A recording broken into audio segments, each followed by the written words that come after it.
right. To the dentist, Thomas Mann. Okay, so we're on again. Wow, look at all that shiny light. This must be like European pressing, in Germany, yes. So yeah, this has like some good pictures there. Aschenbach. So yeah, I was mentioning that I had this record, The Death in Venice, and here it is, and it's in perfect shape. And I gotta listen to it, so let me put it here. But from my previous videos, I got some Leonard Cohen, the early stuff, the best of. This is what's this one called? That's just called Leonard Cohen. This one's the songs of Leonard Cohen. Is that another best of? What happened to I don't know. These are among his first couple records. They're the stuff that those songs. So I just wanted I don't want to go back and get them. So I'm doing this Magic Mountain Part 2, Chapter 2, because I should get a little organized here. Because I didn't realize the second chapter was so short. So the first chapter is only 20 pages, and then the second one. So kind of. And then the third chapter is about 50 pages. So let's get to the. I'll wait a week to get to that one, but let's get to chapter 2 because it's like 40 pages is hardly anything, and it's kind of a thing. So yeah, so in the first chapter to review, Hans Castorp is basically going to the sanatorium. He meets his cousin, Joachim, however you want to say it. And then he meets the doctor who kind of represents the Austrian-Hungary alliance. Like at the time, like 100 years ago, the big countries were Germany, Austria, and Hungary were one country, and they were it was under a monarchy and stuff. Totally forgot that. It's kind of important. I mean, especially now, And what was the other big countries? Maybe, I guess, Russia, Germany, Austria, and France, not England. I guess it's Russia was like the other biggie. So like, yeah, Austria got broken up. There was a lot of back then. There was a lot of fighting in the Baltic countries or the Eastern Europe. They were fighting each other, ethnic cleansing and all that back even then. So in the first chapter, it's kind of like you got young Hans and he's going to the sanatorium. He's going there. He's leaving his time, 3 weeks. And like these doctors, like if you deal with doctors and stuff, they kind of like exist on a different time. They want to, sometimes like when you go visit a doctor, it's like you want kind of results. You want to have it, like you see all these commercials and you think like, oh, I'll get this operation. I'll be in and out. And now the doctors they want to get a lot of, 12 visits and over a long period of time, and that's what the doctors in this day, they're on a different time frame, because all of us want instant satisfaction. We would want to get medications and get paid and all that stuff. So let's see where we're at here. Okay, so I've been rambling for 4 minutes, so let's try to make this a little shorter. So where are we? Okay, so let's read a little bit of okay, so it's on page, I'm on page 21, chapter 2. So like in Buddenbrook's, Thomas Mann kind of has a flashback. So we do in the first chapter, you're kind of thrown into the thing, and you don't really think much of Hans Castorp. He's a young guy. He's wants to spend 3 weeks here. He doesn't. He's pretty fresh, and then we find out his mother and father died when he was younger. We didn't really know that in the first chapter. So let me read the first part here. Chapter 2. Hans Castorp retained only faint recollections of his actual parental home. He had hardly known his father and mother. They had both dropped dead within the brief period between his 5th and 7th year of life. His mother had died first, quite unexpectedly, while awaiting the birth of a second child of an arterial blockage caused by phlebitis and embolism. Dr. Heinkind had called it triggering instantaneous cardiac paralysis. She had been sitting up in bed laughing and looked as if simply she toppled over in a fit of laughter, whereas in fact she did it because she was dead. It was not something that Hans Hermann Castorp, the father, found easy to understand, and since he had been very fond of his wife and was not the most robust man himself, he simply did not know how to get over it. From then on, his mind was muddled, his focus narrow, and in his befuddlement, he made mistakes in his business, resulting in serious losses for the firm of Castorp and Son. While inspecting a harbor warehouse on a windy day the following spring, he caught pneumonia, and since, despite all the conscientious attention given him by Dr. Heinkind, his already agitated heart could not hold out against the high fever. He too was dead within 5 days, escorted by a quite respectable number of his fellow citizens. He joined his wife in the Castorp family grave, a very beautiful plot in the cemetery of St. Catherine's Church with a view to the botanical gardens. His own father, the senator, survived them, if only by a little, and during the brief period until his death, likewise caused by pneumonia, against which he struggled amid great agony, for unlike his son, Hans Lorenz Castorp, was a man rooted firmly in life, a tree hard to fell. During this brief period of a mere year and a half, then the orphan Hans Castorp lived in his grandfather's house, which had been built on a narrow lot on the Esplanade in the early years of the century just past. Its Nordic classic facade, painted a dreary, weather-beaten color, was adorned by pilasters at both sides of the front door, which was set in the center of the first floor and had 5 stairs leading up to it. The main level was topped off by 2 more stories, both with windows reaching to the floor and ornamented by wrought iron grills. So he goes on about talking about Hans Castorp. So they all had like the same name, So you had that, so Germany, it's kind of like one of the societies at the time where the son follows the father. And Hans Castorp of this novel, the young Hans Castorp, he was raised by his grandfather, the senator, and so you don't really know that like when you're starting the book. So you kind of it feels you're getting like some extra information here. It kind of goes back. So these chapters 1, 2. Did I say? I think the first 5 chapters are only 200 pages, and then or something like. What was that again? Let me take a look quickly. Okay, so and 4.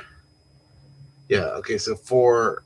No. Okay, so the first 4 chapters are about 200 pages, and the last 3 are about 600 pages. Okay, so it's quite a long time. So I don't know how I'm going to do that. If I'm going to have to break it up, or I don't want to do hour episodes. But let's talk about what happens in this chapter. Okay, so the first one, like I said, he's arriving at the sanatorium. In the second chapter, it's all flashback. The chapter is a flashback into Hans Castorp's childhood and adolescence, using the approach employed in Bodenbrooks of trying to explain immense thoughts and action in terms of those of his ancestors. More than all other chapters in this novel, this one brings to mind Mann's observation that it is difficult and not at all desirable to talk about the Magic Mountain without being aware of its indebtedness to Bodenbrooks, which I've never read. I'm going to read it someday. The present chapter may be as not as intellectually brilliant as the ones that come later, but when it comes to humor, wisdom, and perceptive observations on the species of the bourgeois, it certainly measured up to Mann's first success. The autobiographical elements of this chapter are as numerous as they are obvious. The characterizations of grandfather, Senator Castorp the senator, as a man holding family traditions and old institutions in far higher esteem than the insane expansions of harbor facilities and the godless sophistication of modern big cities, corresponds to the picture we have of the author's father, Senator Thomas Heinrich Mann of Lübeck. Hans decides to take up shipbuilding as a career, but from the outset, he does not really care for his work. He merely respects it. Here is a parallel to Mann's early experience as an employee in an insurance agency. Just as Mann quit the insurance business to lead the useless life of an artist, so Hans never gets beyond taking his textbook ocean steamships up to Berghoff.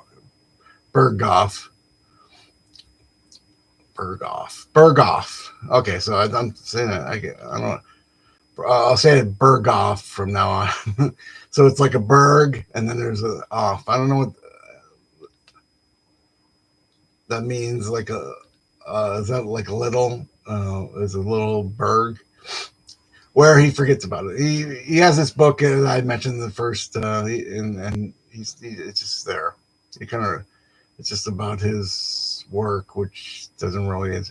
Hand abandons his studies because he thinks of his love of idle hours will not permit him hard work. Man, wondering what a working mood really is, answered his own question in the form of a little essay in which he asserts that the mood to work, that's having slept well, good books, fresh air, people, and peace.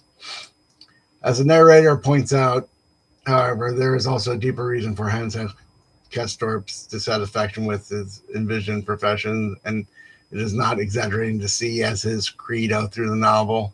A man lives not only his personal life as an individual, but also consciously or unconsciously the life of his epoch and his contemporaries. It is quite conceivable that he may be vaguely conscious of the deficiencies of this epoch and find them prejudicial to his own moral well-being. As the most perfect proof of this insight, Castorp will continue his ambivalence and indecision even after catching a glimpse of the truth in the snow dream. Thus, this chapter becomes the true starting point of the educational journey of Hans. The true relationship between him and his grandfather, meticulously dealt with and culminating in the treatment of his family christening basin, reflects the tradition of conservative values in which Hans and Thomas Mann was reared. The detailed description of Hans' life with Joachim at the home of Consul Tianapple also reflects the conservative tradition. The atmosphere radiates gentility since Hans has embarked upon a journey of self-education and eventually meaningfulness. These descriptions serve to point to his indebtedness to the normal world below, which he never abandons. Hans, not all at all simple, can empathize with Joachim, his clear-cut opposite in so many ways. And Mann, despite his often revised views and later engagement for the liberal cause, never ceased to think of himself as rooted in his conservative upbringing. Castorp reminiscences extend to his reminiscences. There's another extends to his early and repeated experience with death, having lost his father, mother, and now grandfather. He has had ample opportunity to find out that there is more to death than the mournfulness and solemnity of funerals. There is also a physical aspect to it, almost ordinary and common in its raw materiality. Dead bodies, he reasons, cannot be a truly sad affair because sadness only prevails where life is concerned. These reflections are on Castorp's mind as he stands by his dead grandfather, who appears to be a life-size wax doll to him, nothing but lifeless material. here's Mann's favorite theme of polarity of life and death comes in. The noble and ignoble aspects of death, which little Hans experience, are the basis of the novel's progression by opposites and contrasts. Throughout the book, the discussion of these ennobling and dehumanizing aspects of disease and death will be continued. Castorp himself is aware of these dual aspects, which predestine him for his intense sensual, intellectual, and moral adventures. Of the many motifs Mann employs, that of the recurring number 7 stands out. Before Hans' time, 7 generations were initialed into Christian life by being sprinkled with water from the family basin, and 7 years have elapsed since his own christening. 7 continues to play an important role until the end of the novel. The patients of the sanatorium are seated around 7 tables, which is significant because of the function of food as the time killer and the boredom of Berghoff. The name of Castor's great educator will be Settembrini, set meaning 7 in Italian. After 7 weeks, Castorp ponders how much time has elapsed for him, and at night of the carnival, he will tell Claudia Couchet that sept mois under her eyes have made him fall in love with her. When the thunderbolt of war awakens Hans from his 7-year spell on the Magic Mountain, the narrator refers to him as a 7th sleeper. A literal translation of German Siebenschäfler refers to a rodent known for its long hibernation periods of 7 months. Plunged into the war, Hans will have to march for 7 hours to reach the battle scene. Finally, the novel is divided into 7 chapters. So there you have it. Okay, it's only 16 minutes. And anybody watching? So, yeah. So he's gone back. The second chapter is kind of sometimes novels like to do this. They like to just kind of like start it off with an exciting scene, something, or you're thrust in the middle of something, and then chapter 2 or chapter 3 you go back and kind of like say like that happened, but this is what you give it like an extra layer. You go back and you go, okay, well, that's you didn't see everything because all this happened before, so or in movies it's like sometimes they start at the end, where they have like the thing, and then they like American Beauty, he dies at the beginning and then he goes back to it's sort of a cliche now, but no, but in a novel you want to not start out with a kind of a boring kind of background like history. Sometimes the biographies are kind of boring because you're reading about this person as a child and stuff. So let me just remind you, okay, so we have the album here, and I'm on here. I said I was going to do this weekly, so the chapter 3 I might get to on since today's Saturday, maybe Thursday or Friday, which is say September 26th, or when I feel like it, but I might kind of read ahead. So you should be on page 40. You should be on chapter 3 by now. And here again, the album, Gustav Mahler, Symphony Number 5, Mysterioso. So there it is. And just a couple more records, Leonard Cohen's always great, and I did some readings of his early poetry a couple days ago. And Thomas Mann, this book, because it has to do with disease and death and people trying to get well and stuff, and and then different times. So it's kind of like today there's all the you kind of I just drove by. I did a bunch of errands today, and I drove by the gym. I went to the post office and did a gym. People. So these people like that are doing yoga or gym, they kind of like think that they're better than everybody because they're working out all the time and stuff, and then the unhealthy or the people. Now I go to Trader Joe's to get some things, and those people. So like the people in the sanitarium, they're kind of like a separate group of just the regular people that are in the world down in ground zero or whatever, sea level. They're way up there in the hills, with their high ideas and everything. So it's kind of like even though we live in a democracy, people always try to have these kind of things that separate people, whether it's aristocratic thoughts or monarchy or politics or whatever, and really, you should just try to be the best person you can and try to do your best at whatever you do. And we don't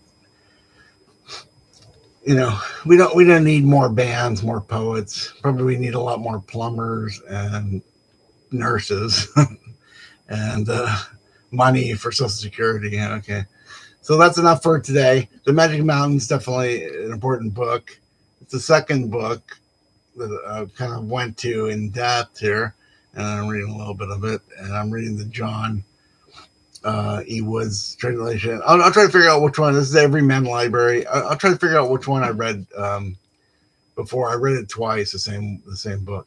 I think it was I think probably W. W. Norton put it out. Okay, so that's enough. Okay, so we'll see you on the next one.